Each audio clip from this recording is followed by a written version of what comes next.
আসসালামু আলাইকুম, welcome to Fatiha blog. কে কেমন আছেন? আমি তো আলহামদুলিল্লাহ ভালো আছি। তো প্রতিদিনের মতো আজকে একটা নতুন ভিডিও শেয়ার করতেছি আপনাদের সাথে। মেয়ে দেখতে পাচ্ছেন স্কুলে যাচ্ছে সকালে। তো মেয়ের স্কুলে দিয়ে আসতেছি, সকাল 9টার স্কুল। তো স্কুলে দিয়ে আসতেছি, মেয়ে যাবে স্কুলে। মেয়ের স্কুল দিয়ে এসে তারপরে বাসায় কাজ করব। মেয়ে দিয়ে আসি স্কুলে। তো মেয়ের আমার স্কুলে দেওয়া শেষ, দিয়ে আসছে আইসা কতগুলো কাপড় চোপড় দিছি, সেগুলো রোদ দিছি। তারপর আজকে ভালোই রোদ উঠছে।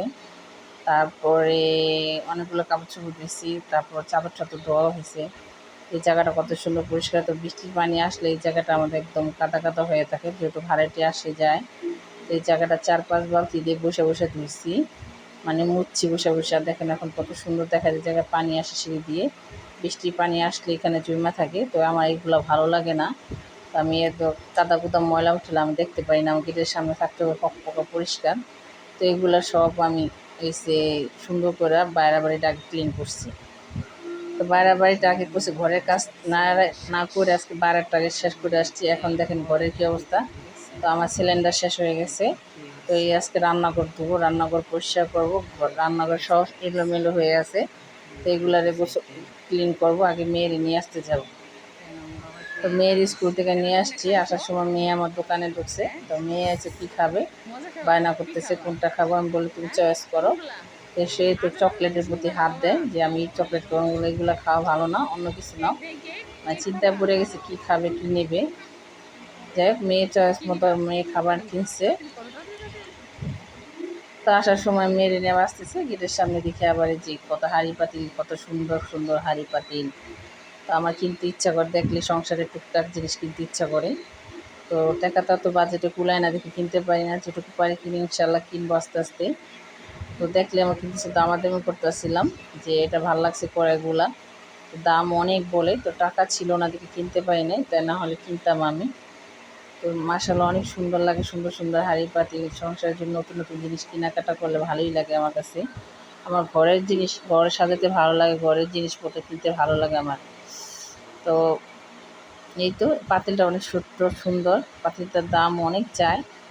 তো টাকা নাই দিকে কিনতে পারতেছে, এটা প্রাইস অনেক, 300-350 টাকা চাই। এটা কড়াইটা অনেক পছন্দ হয়েছে, নেক্সট টাইম ইনশাল্লাহ কিনবো। এখন আর টাকা নেই, তো কিনতে পারবো না। একটু দামটা দেখলাম, ভালোই লাগলো। এখানে আবার দেখি হরেক মালের জিনিস আসছে, তো এগুলো সুন্দর সুন্দর জিনিস। তো সব হয়েছে, টাকা যেদিন না থাকে আমার হাতে সেদিন আসে, যখন টাকা থাকে তখন পাই না কিনতে। তো এই তো, তো আমি কিছু কিনবো না, নেক্সট টাইম ইনশাল্লাহ আবার কিনবো। তো মেয়ে নিয়ে বাসায় চলে আসছি। মেয়ে নিয়ে বাসায় আসার পরে রুম গুছাইছি, কারণ ঘরের কাজ তো করতে পারিনি, চলে গেছি বাইরের কাজগুলোকে এসেছি। তো এই ঘর টর গুছাইছি, ফার্নিচার মুছছি, রুম টুম গুছাইছি ঝাড়ু টাড়ু দিয়ে। এখন কত সুন্দর দেখা যায়, ঘর পরিপাটি থাকলে, গোছানো গোছানো থাকলে নিজের কাছেও ভালো লাগে। তো মেয়ের রুমটাও গুছাইছি, মেয়ের রুমটা হচ্ছে মেয়ে বসে বসে খেলা করতেছে। তো মেয়ের রুমটা গোছানো শেষ। মেয়ে স্কুল থেকে এসে ড্রেস চেঞ্জ করে এই পড়তে বসছে, না দুষ্টামি করতে, ছবি আঁকবে। তো দুষ্টামি করতেছে, ঘরে এখন নোংরা করবে। যাক, মেয়ে আমার খেলাধুলা করবে, আমি এখন বাকি কাজগুলারে, ঘরের কাজগুলো সব সেরে ফেলবো। তো ঘরের কাজ তো সেরে বাড়িতে দেখেন, আপনাদের সাথে একটু শেয়ার করি। এই তো আমার মেয়ের খেলনাগুলা, যেগুলো ওর চাচিরা বাইরে দিছে, আমার শ্বশুর বাড়িতে পাঠাইছে মেয়ের জন্য। মাটির হাঁড়ি পাতিল দেখতে কত সুন্দর লাগে। তো এগুলা ওর বাবার সাথে মেয়ের জন্য পাঠাইছে, ভালোই লাগতেছে। তো মেয়ে আমার ধরে না, লক্ষ্মী আছে এভাবে। আর এই তো মাছের আদার দিতে ভুলে গেছিলাম, তো মাছের আদারগুলা দিলাম। মাছের খাবার দিনে সকালে উঠে তো আজকে ভুলে গেছিলাম, তো মাছের আদা দিলাম। মাছগুলো দেখতেছি, মাছগুলা কী করতেছে। তো অ্যাকুরিয়াম প্রায় আর 10-12 দিন হইলে 1 মাস হয়ে যাবে। তো অ্যাকুরিয়ামটা ধুতে ভীষণ কষ্ট। 4 তারিখে ধুইছি, তো এখন আবার ধুবো 4 তারিখ, নাহলে হয় 1 তারিখে ধুবো। বাবা ঈদ হয়ে আমি ধুই না, এটা ধুতে গেলে অনেক কষ্ট। যাই হোক, তারপরেই তো দুপুরে রান্না করব। তো রান্না তো খাবার তো খেতেই হবে, কম বেশি। তো কাটাকুটা করে সব ধুয়ে সে রেডি করে রাখছি। তো এখানে হচ্ছে মুরগির মাংস দিয়ে লাল আলু দিয়ে রান্না করব, আর উস্তা ভাজি করব, আর মুগ ডাল রান্না করব।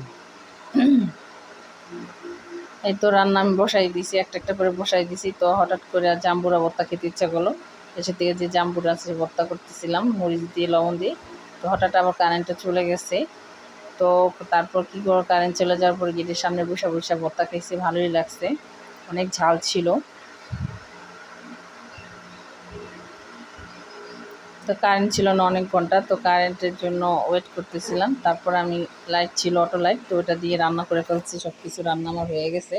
তো এখানে হচ্ছে করলা ভাজি করছি, মুগ ডাল, এই মাংস রান্না করছি, আর হচ্ছে মুগ ডাল রান্না করছি। তো আজকে দুপুরে রান্নাবার আমার শেষ। তো মেয়েরে খাওয়াইছি, মেয়েরে খাওয়াইছি, আমি নামাজ পড়ে মেয়েরে খাওয়াইছি, আমি খাবো, আমি ভাত খাইতেছিলাম। তারপর আমার ভাইস্তার সাথে কথা বলতেছিলাম মোবাইলে। তো আমি নিয়েছি প্রথম একটা দেশি বোম্বাই মরিচ, শ্বশুরবাড়িতে দিয়েছি অনেকগুলো, 4-5টা খেয়ে ফেলছি, আরও 2-3টা আছে। তো আমি বোম্বাই মরিচ খেতে খুব ভালো লাগে। তো এই তো করলা ভাজি দিয়ে বোম্বাই মরিচ খেতে, তো কাজ করতে করতে বিকাল হয়ে গেছে। তো ভাত খাওয়ার পরে আসর আজান দিয়ে দিচ্ছি। তো আমি আবার নামাজ পড়তেছিলাম। তো মেয়ে আবার বললো আমিও তোমার সাথে পড়বো। তো আমার মেয়ে আমার সাথে প্রায় নামাজ পড়ে, তো আমাকে দেখলে তো সবাই আমার মেয়েটার জন্য দোয়া করবেন, যে তো ও নামাজি মেয়ে হয়, পরিষ্কার হয়। আর ইনশাল্লাহ সামনের মাসে ইনশাল্লাহ আমার মেয়েকে মাদ্রাসায় ভর্তি করাই দিব। মেয়ে আমার এখন ব্যস্ত থাকবে, মেয়েকে তো সহজে দেখানো যাবে না। যাই হোক, একটু বসে বসে নামাজ পড়তেছিল। তো এটা হচ্ছে সন্ধ্যার পরে। আর বাবা রাত্রে আসছে, আসার সময় যে মেয়ের জন্য নিয়ে আসছে এলো হালিম, আর হচ্ছে পুরি খাবে। মেয়ের জিজ্ঞেস কী খাবে, বলছে পুরি খাবো। আর আমার জন্য হচ্ছে হালিম আনছে, তো হালিম দিয়ে পুরি খাবো, মেয়ে, বাবা, আমি 3জনে। তারপর চা বানাবো। যাই হোক, ভিডিওটা ভালো লাগে লাইক করবেন, শেয়ার করবেন, ফাতেহা ব্লগের সাথে থাকবেন। যে যেখানে আছেন ভালো থাকবেন, সুস্থ থাকবেন, আমাদের জন্য দোয়া করবেন। আসসালামু আলাইকুম।